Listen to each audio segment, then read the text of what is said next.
What's going on, Martin? Yeah, I don't have a nice background like you with all the guns. Oh, I would be willing to bet your background costs more than my background. Let's just put it that way. It's probably No, of course nicer. not, man. It's just a lot of books. There's a lot of books. My wife likes Yeah, to there you read. go. I'm actually in Okay. my bedroom. Uh, Oh, you're at home. Okay. yeah, I'm at home, man. With COVID, we're limiting our interaction at the office as much as possible. So if I don't have to go, I don't go. Okay. And I just do everything like this. Everything's video now. You know. Well, I want to make a quick introduction, and what I'm going to do is I'm going to let you talk a little about your company after you do that, because I have to change out this firearm with one of yours, and I can't touch it live online or else I get booted. So what I'm going to do first is introduce Martin, and then Martin, I'd like for you to talk a little bit about Rock Island while Chad puts you on full screen so I can make that change. Guys, if you don't know him already, this is Martin Tuason. He's actually the owner and CEO of Rock Island Armory and Arms Corps. Very good friend of our show. Consider Martin family of mine. He's a super guy. And I want to turn it over to you, Martin, and tell everybody a little bit about Rock Island while I make this change. First of all, I'm the president and CEO of Rock Island Armory Arms Corps, all the group of companies, basically. I'm also chairman of the board, and I am not the owner. The only way you can become an owner in Arms Corps is if your father dies. So I'm happily not an owner, and I don't pray to be an owner for a very, very long time.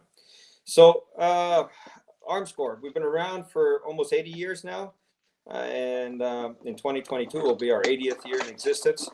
We started off as a humble retail outlet. We sold everything from guns and ammunition to golfing equipment, Harley Davidsons, you name it.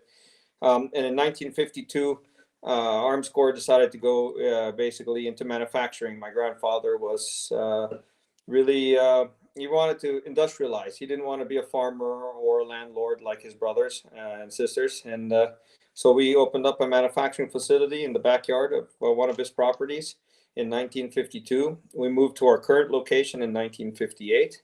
We officially became Arms Corps in 1980 from Squires Bingham Manufacturing. There might be some people who own a Squibman rifle from the 1970s and early 80s. And then we became Arms Corps. Now, Arms Corps Global Defense, as we do a lot of defense business as well now in the Philippines.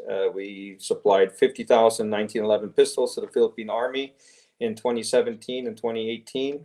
We supplied almost all the ammunition for 5.56, 7.62, and 9mm and 45 to the Philippine Army and Philippine National Police over the last 2.5 years. And of course, you know us here as Rock Island Armory Arms Corps, with the largest producer of 1911 pistols. We've got the RIA imports now, where we vet factories around the world and import products outside of the Arms Corps factory in the Philippines, such as the VR series of shotguns, which I guess we're going to talk about today, and the pump actions and every other thing that we can bring in, from revolvers to, I guess we're going to coming out with even another handgun from another factory, and eventually Rock Island Manufacturing or Nevada Gun Works here in the United States, in hoping to make that announcement very soon. Hopefully in May, we can make that announcement that we are actually producing firearms in the United States. And that will be fantastic. We've been working on this for about 4 years now, give or take. And of course, our factory in Montana, Arms Corps Cartridge Inc., where we make all the US made ammunition now. And we've grown that quite big since starting off in the back of a hot tub factory in 2011. So just out of curiosity, Martin, where would you guys be making those, I guess, manufacturing those firearms locally? Pahrump? Yeah, Pahrump, Nevada. Uh, we have a bit of land out there. Although as we start growing and start hiring people, it's been quite difficult to pull from the labor pool out there. We're setting up robotics, very modern manufacturing methods. So getting the skilled people out there, to get somebody to assemble the firearms is fairly easy, but to man the stuff and to grow the way we want to, I think we could grow to about 1,000 to maybe 2,000 guns a month in Pahrump, and then we're going to get bogged down with labor issues as far as how can we get more people out there. So actually last weekend driving in Utah, I was looking at some land. Oh, wow. And now, 2 hours away from Vegas, I can drive there. I go up to Utah almost every Friday during the winter, and during the summer. And it's a nice getaway from Vegas. And I'm just thinking, why not have a piece of property out there, St. George area, Cedar City. A lot of I saw some factories out there. You can see it from the highway. Some big tracts of land that are for sale. So who knows? Maybe Utah. Nothing's set in stone. Lisa doesn't like that idea because she's actually in charge of Nevada Gunworks. So make her drive all the way out there to go to work. Right. Well, but, we won't tell before, Lisa until we have to. When you have a sibling, what do you do with the sibling, right? That's right. You gotta give them a hard time, right? So that's right. So, well, look, I'm glad to be able to bring this thing to our viewers, and let me see if I can't get a little better view of it since we're split screened here. I want to get everything in here because the muzzle device is actually a pretty cool selling point on this thing too. But this is the VR82. This is the 20 gauge version of Martin's VR80 that was so popular. So many of our viewers love that shotgun. This is the 20 gauge variant. Again, more namely the VR82. This is, of course, one of the imports, just like the VR80 was. And Martin, we shot it a lot yesterday. Obviously, we could not outrun it, just like we could not outrun the VR80. So tell me a little bit about the VR82 and why you guys decided to make this thing in a 20 gauge. Well, first of all, lighter recoil, right? It's just a much more pleasant gun to shoot than shooting 12 gauge all day long. I mean, for you and me who are used to shooting, what can I say? It's not an issue, right? But maybe you got a teenager, he's 130 pounds like my 17-year-old is. 12 gauge is not going to fly. He's going to be, complaining all day long. The 20 gauge is just right. It's softer, and it's still a shotgun. So, and I think more accessories are coming out for it now, extended magazines and all of that.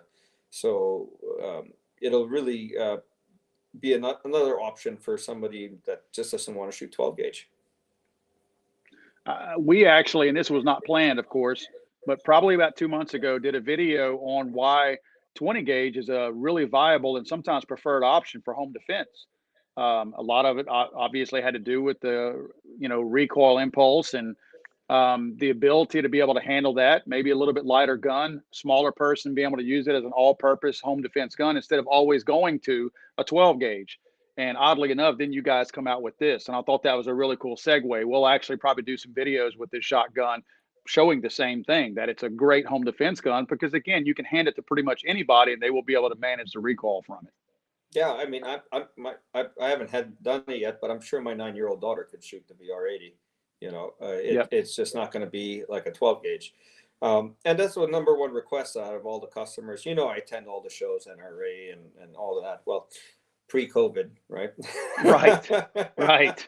And we talked to a lot of people, and the VR80 was such a big hit. I think it's the number one selling shotgun, definitely the number one imported per model out there based on ATF stats. But people were looking for something a little lighter recoil. In fact, they were asking us to make it in a 410 gauge, and that's it was according to the guys over in Turkey. It's a little more difficult on the 410 gauge to get it to run, but on the 20 gauge it was easy. So they came out with their prototype. I actually haven't had a chance to shoot it yet. All the boys in Pahrump have, but not me. Like I said, I've been going very seldom out there, so I'm probably the oddest one in the gun industry. I haven't shot the whole entire COVID. So, wow. Yeah. It's, I have not had the pleasure of shooting the 82. I shot the 80 many, many times. I take that back. I did shoot once. I shot the stuff that's going to come out of the US factory. I shot all the pre-production stuff. I take that back. That was during COVID. We did that in May. We went out to the range. So that was early COVID. It's just been a while. So it's I think I think that's going to be a great gun. I'm definitely getting one for myself. I've got a VR80 and a Stormtrooper White, and we just got our Cerakoting robot in, and it's supposed to be operational this week. So I'm going to grab a VR82, and I'm going to have them mess around with the Cerakoting, and make something cool for me. And Very if they mess nice. it up, they can just sandblast it and do it again. It's not Right. going to be anybody else's Right. gun. So There'd be some on the job training, right? that's right. One thing I that I told them to noticed slow that down safing. that was a big difference between the 12 and the 20 was you have your cam system up here with the recoil and all that, and your gas being exchanged up here. Obviously, that all assists in the recoil and how it manages and wastes that energy and all that to get the recoil, felt recoil off of you back here. But the biggest thing I noticed yesterday is whenever I shoot that VR80, if you shoot it fast and try to outrun the gun, which we've tried to do in several of our videos, you're going to experience a little bit of heat right here because this is such a small, narrow handguard. Zero heat, zero heat from this thing. Even when you're trying to outrun it, you run 5 mags at a time, or excuse me, 5 rounds at a time through with double mags, stuff it in there and shoot this thing as fast as you can actually cycle it.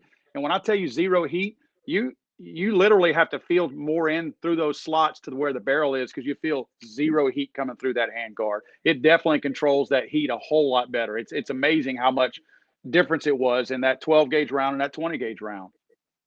Well, that's nice to hear. I mean, I haven't had a chance to do anything like that, but you're the one who tortures all my guns basically. You put tannerite Right. under them, you do all that stuff. So I wouldn't expect anything less from you when it Right. comes to running the guns.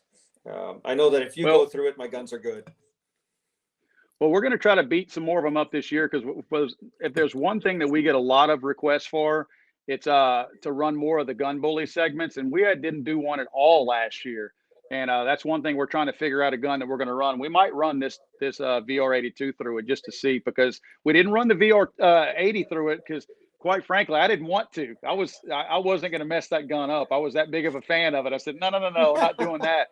But since I've got the backup for the VR80, maybe we try it on the VR82 because this thing here is well made. I'm going to tell you right now that I tried to make things fail, and I could not make this thing misfire yesterday. I tried, and it wasn't going to happen.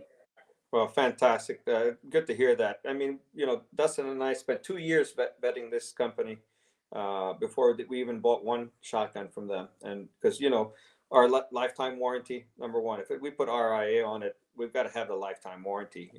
We can't just get any product and put our logo on it and then back it up. It's just not going to happen. It would cost us too much money and it would ruin our reputation. So we really do our best to focus on the quality of the manufacturer. And since we build our own factories, we can vet, I think, better than anybody else can in the industry when it comes to other manufacturers. I mean, I've got a lot of experience. I've been to name, you can count, I can't, well, I've lost count actually of all the factories I've visited since I was 6 or 7 years old. And I do all the expansion in the Philippines myself, and I help build a factory here, choosing machinery, layouts.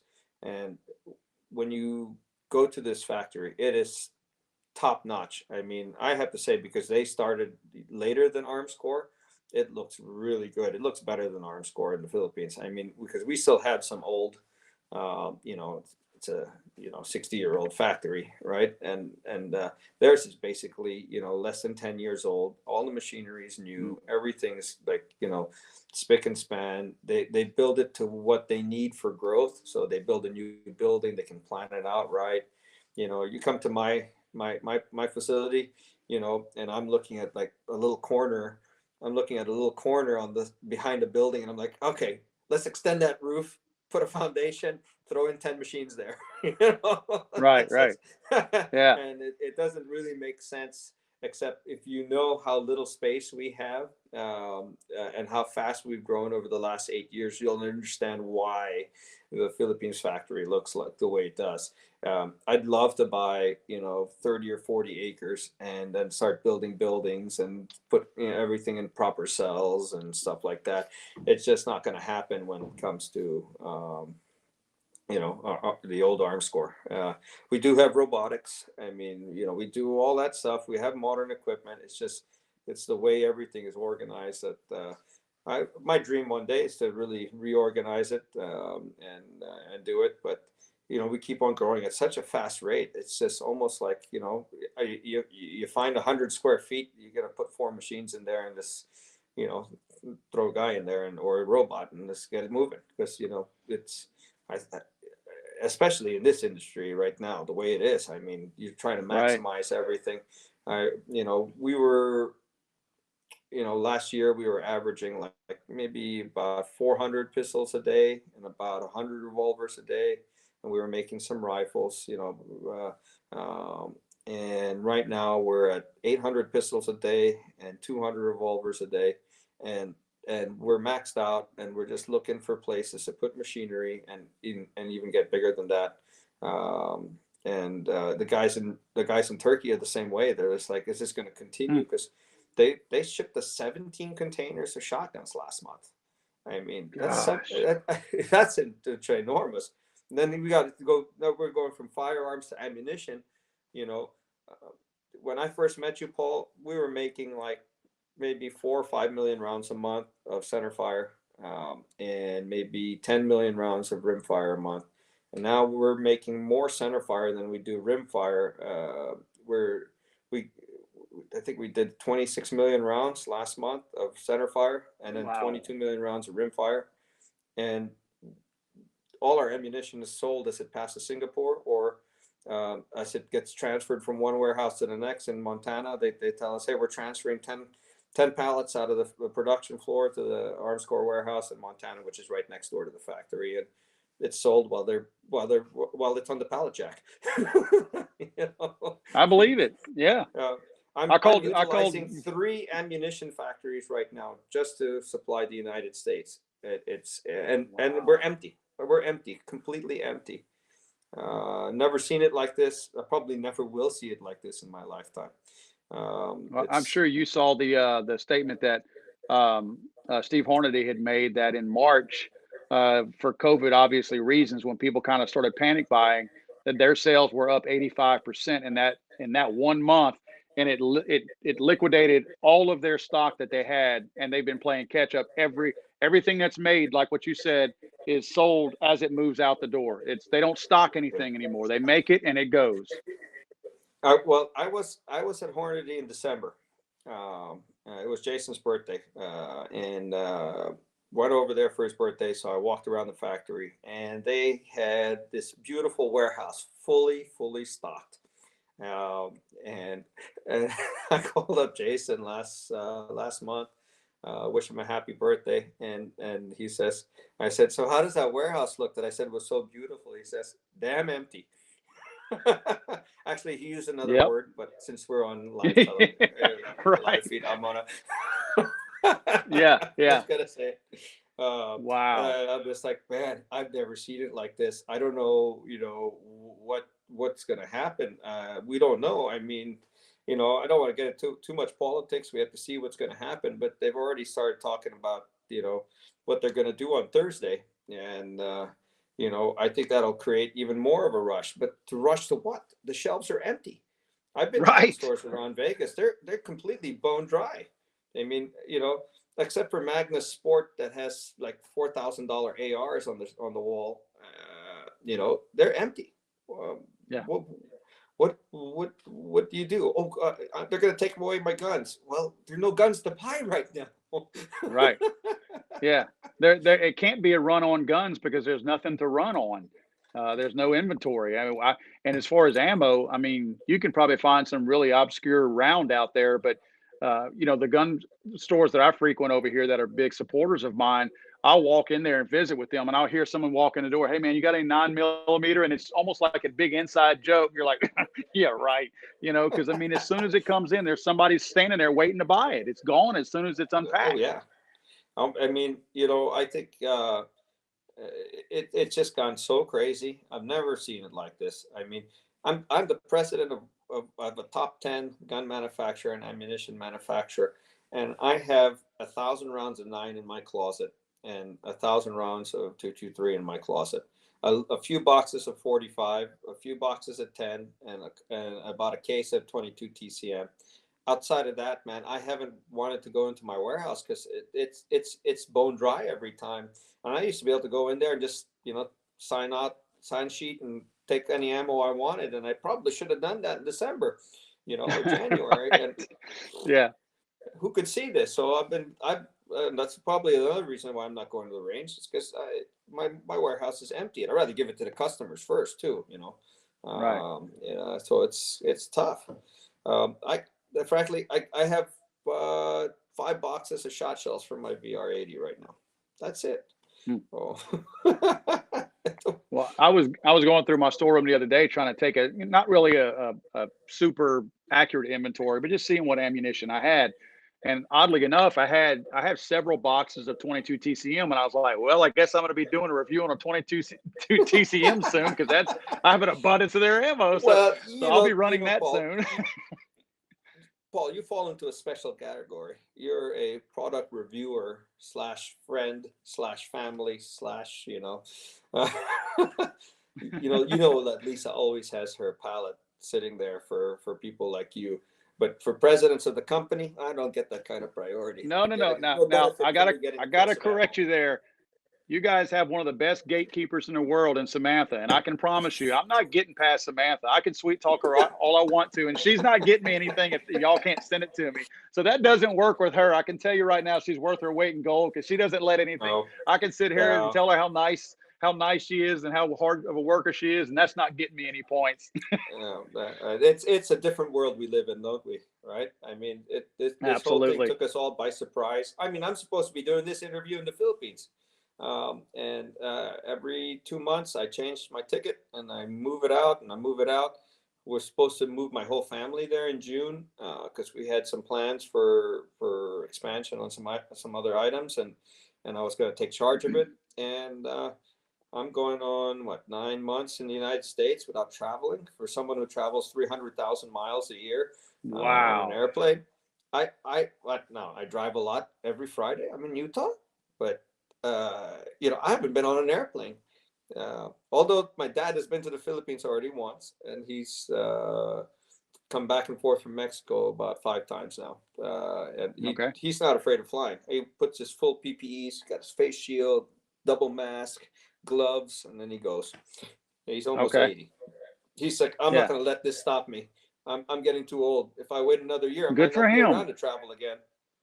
Absolutely, that's exactly right. So that's good to see him still doing it and enjoying himself. No, you know where we're supposed to be tomorrow night, right? Dinner. Tomorrow? Yes. No. Tomorrow Thursday. night would have been. Tomorrow. Today's Tuesday. No, Thursday. Today's Tuesday. I'm sorry. 2 nights. Yep. That's supposed to be having Filipino food. It's a horrible thing, man. That's probably the one thing that I miss more than anything. Whenever we found out that there was going to be a SHOT Show, and I think we all knew there was going to be a SHOT Show early last year. I mean, once the NRA canceled, we kind of knew that was going to happen.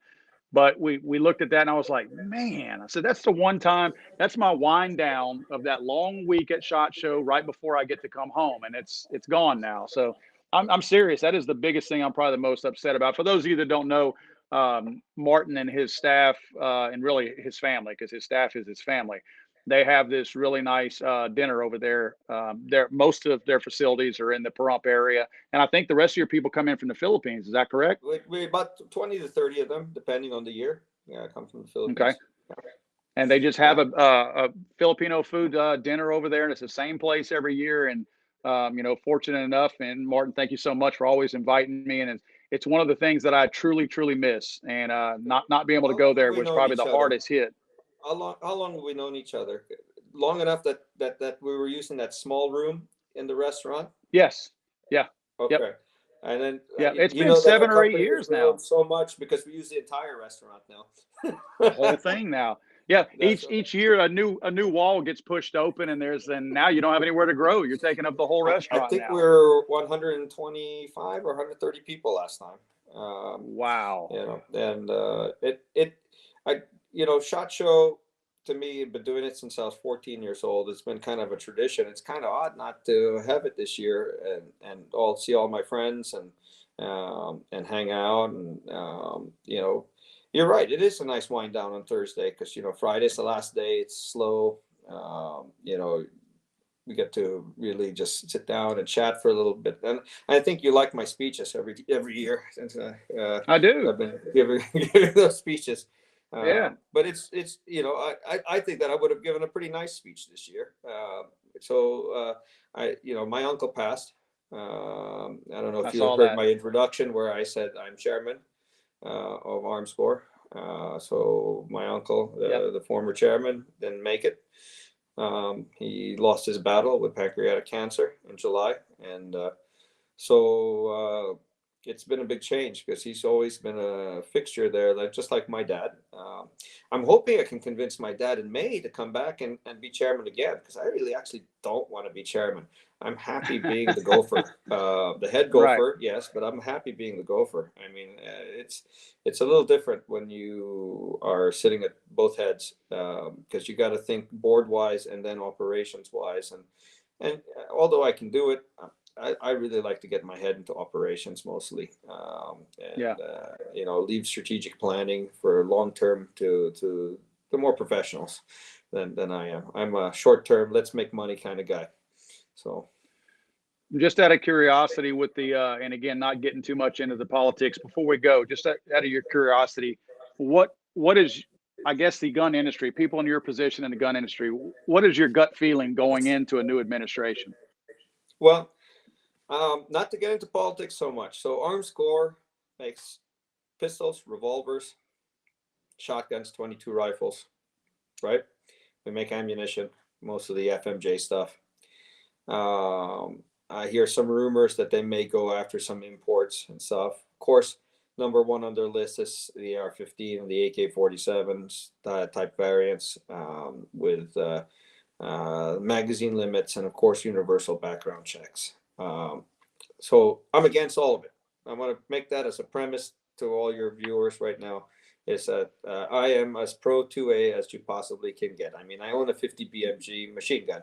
I've got a Vickers water cooled machine gun. I got all the toys. It's not that I'm not a 2A.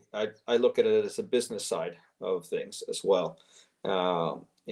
Personally, it would really hurt me that I don't have access to cheap AR-15 mags anymore and stuff. But business wise, 85% of my products are 10 rounds or less. So do I really get hurt? And we go back to 1994 when they banned high capacity magazines and AR-15s and all of that. I was able to get into the 1911 game because of that. 1911s were quite popular because why would you want a 10 round 9 when you can have an 8 round 45? And I think that would only help me, which is kind of selfish. And I don't want to say that, let's get this out of the sun. I don't want to be selfish, but it's business wise. I think that I've stayed away from the AR platform on purpose. I mean, I've got an AR shotgun, but old Joe says, get your shotgun and shoot through the door, right? So he And that's obviously is crazy. not. He's going to go after the 223, 5.56, and 7.62 rounds. And I think in the long term, it'll hurt my business a little bit. But during the 94 to 2004 magazine ban, I never, not once, not got a 30 round magazine or a 17 round magazine or a Right. drum. They were more expensive, but there was not once where I didn't get one. He can't do gun confiscation. He's talking about gun buybacks and all that. That's not going to fly. Nobody's going to ever do that in the United States. The Constitution won't allow that. The first lawsuit that goes up, they're going to lose that. Even if a liberal judge is going to look at that and say there's never been a buyback program like that, and you can't use taxpayer money to buy something that was legal before. There has to be a grandfather period because you can't just automatically day one say, okay, this law passed, so it's in effect, it's a tomorrow. And so there'll be some sort of grandfather period, in which case every magazine manufacturer in the world will ramp up 10 times the production. So what will be in the United States? What do you think? 1 trillion magazines with high capacity? Right. Definitely in the hundreds of billions, right? Yeah. Yeah. Enough to supply for the next president, and Mm-hmm. and then they'll change that all around because it'll be Right. ineffective. That's how I look at it. I look at it a purely business perspective. That Armscore is in a very safe position. Obviously, as an import, they could go after certain things, but I don't think they will. on the type of guns that I manufacture. And how much political capital also will he spend on passing 2 or 3 gun bills? He still has to pass healthcare reform. He still has to pass free college. He has to pass tax, increasing our taxes. He's got to pass the federal minimum wage going to $15 an hour. All these socialist programs, those are uphill battles. Obama had 60 votes in the Senate, and he was only able to get 2 bills. 2 bills. Yeah. 2 major bills. How can you do that? Politics in Washington, no matter how fast you want it to go, it's slow. Yeah. So, you know what's a shame, Martin, is that all those things you just listed, it's kind of mind-boggling to me that we're actually even talking about the possibility of a U.S. president trying to pass those socialist bills today. 10 years ago, we wouldn't have been having this conversation. For sure. Even Obama knew that it was hard to do that. But Right. we'll see what he decides to spend his capital on, right? We'll see what they do. Yeah. Because I think if they eliminate the filibuster and they pack the courts, I think his presidency is over, because he never committed to it. And I think if he did commit to it, I don't think he would have won. I mean, let's take Dominion and all the other things out of the picture. Let's just say he did get the 80 million votes. He wouldn't have gotten 80 million votes if he did that. And let's not forget, he's going to attack oil and fracking in the next 2 years. I can't believe that over 1 million Americans who are employed in that industry, and many millions more that benefit from that industry, are going to vote to put themselves out of work. Right. They just think that he's not, but he will. So I think there's many things that you have to take a look at. And I just look at it as, I learned my lesson from 08, 94, and 2012. And it's keep your inventory low, make only what you need, be ready to respond, and take a look at not just the rhetoric, but what it works in politics. I'm very involved in Philippine politics as far as knowing everybody in there. And it's the same type of system. You only have a certain amount of political capital.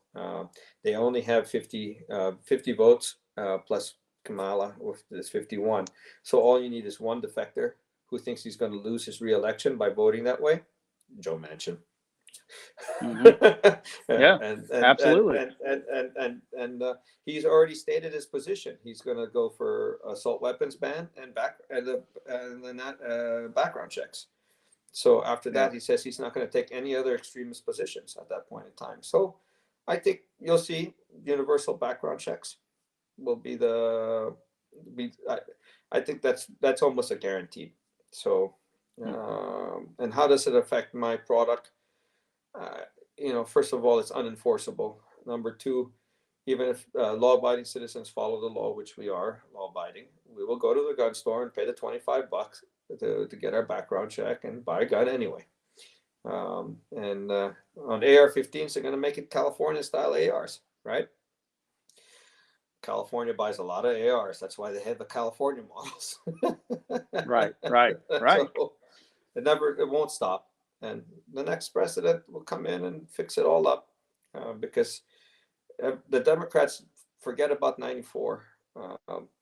They passed the bill. What happened in that election? Newt Gingrich became Speaker of the House, and they got 50 plus seats, right? The same thing with passing the socialist programs in 2009 and 2010. The Republicans took the majority the following election period. History will repeat itself.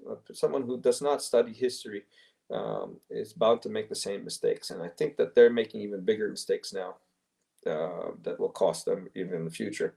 The only one that I'm really truly worried about is when they legalize 12 million illegals here, because that will be very difficult to overcome. And that's the biggest problem I think America has today, is the legalization of the illegal people.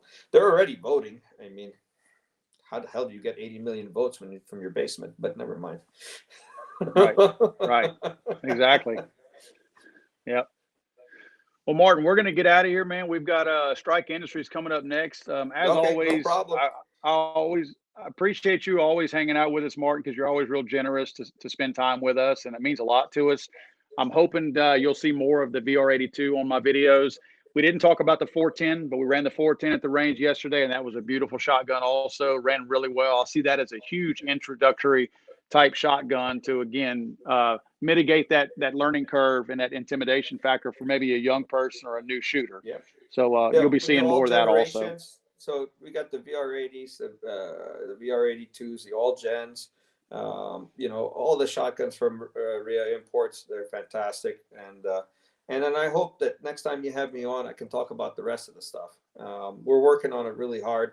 Lisa doesn't want me to even kind of talk about it right now, but Yeah. we gotta do something in May together, and I think you're gonna be like, oh my, oh, it's really really nice. And in fact, maybe I'll I send would you like to. I'll send you a video to I you want to personally fly that out you to where can't you film. guys are. Yeah, Okay, do that. But yeah, yeah, get let's you look at that. excited. Maybe we'll make some plans in May to get out there and visit with you guys, and we'll get some, I guess, some firsthand footage from you all. Okay, sounds good. All right, and then good luck with your next interview. I know you got a long day ahead of you. All right, and Thank you, hope to see you Martin. in Tell May. Tammy and the family I said hi. Will do. I told her you'd say that. I already preempted that. All right. Okay, well, See you good, later. good. Thank you, Martin.